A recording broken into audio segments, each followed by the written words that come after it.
Representative Johnson has 5 minutes to close. Thank you, Mr. Speaker.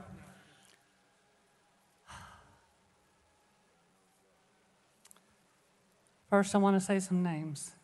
Evelyn, Hallie, William, Cynthia, Catherine, Mike, Ryan McDonald. I've spent much of my life dedicated to helping children. Appreciate you guys. You just made me get teary-eyed. And I really want to thank you for standing with me, because I know you care about children. And I hear a lot of talk about caring about children, but I continue to hear no one having conversations about things that will prevent gun violence from coming to our doors. There are so many things we could do that would change the trajectory of where we're headed. More school shootings, more church shootings, more Waffle House shootings, all of these, theater shootings. It's happening everywhere, folks. There's one common denominator. It's the guns. It's the people that have the guns, because we are not doing anything to make sure that people who are not safe don't have guns. I'm a gun owner. I have a gun. I took a class so that I would know how to use that gun. I trained with my nephews, a Marine and an Air Force member. I shoot regularly because I think you have to be responsible. It's responsibly stored. It was my father's service revolver. It laid on his dresser every night when he came home, and we didn't touch it. And we knew not to touch it.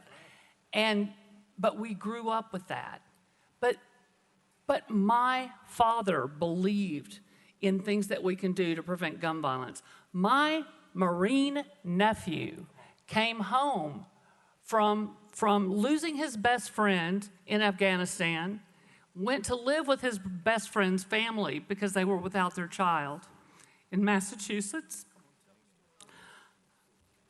And his business was manufacturing guns in Massachusetts. He told me about the restrictions that they had there. And he said, as a gun manufacturer, these are protecting us. These are protecting kids.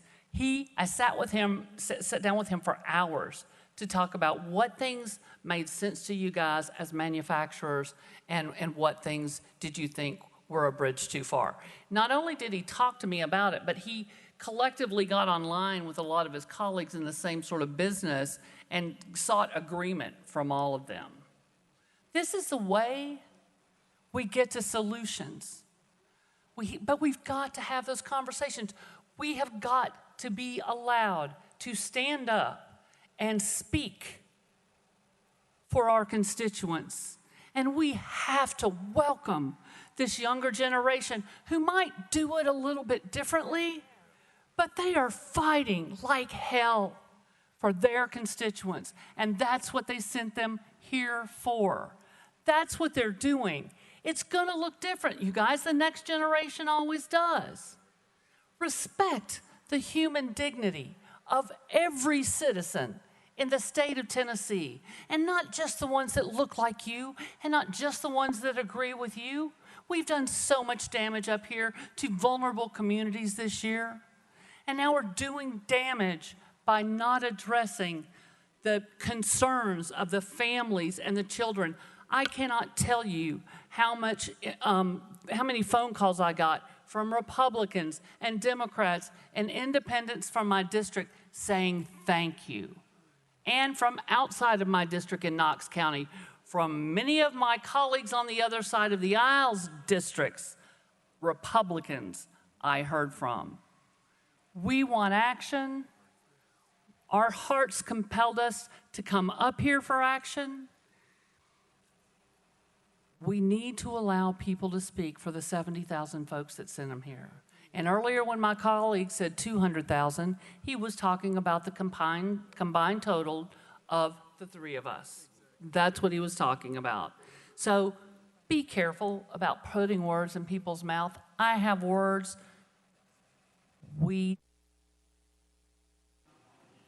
Thank you. We are voting on House Resolution 64. All those in favor, vote aye when the bell rings. Those opposed, vote no. Has every member voted? Does any member wish to change their vote?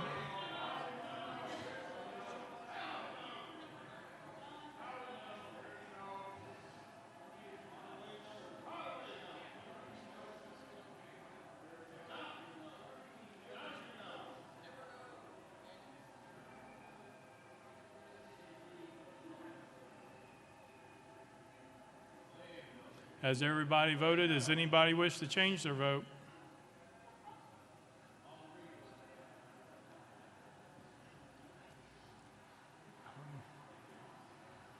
Mr. Clerk, take the vote. Aye 65, 30 nays. House Resolution 64 fails.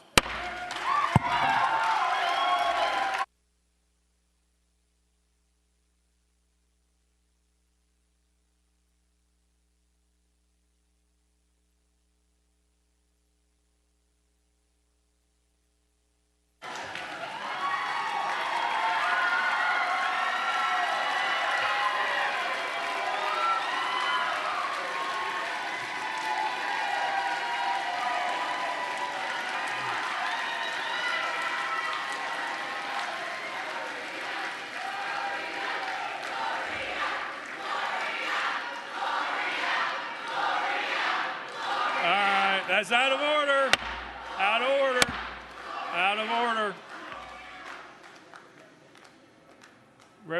Representative Farmer, you are recognized in the well.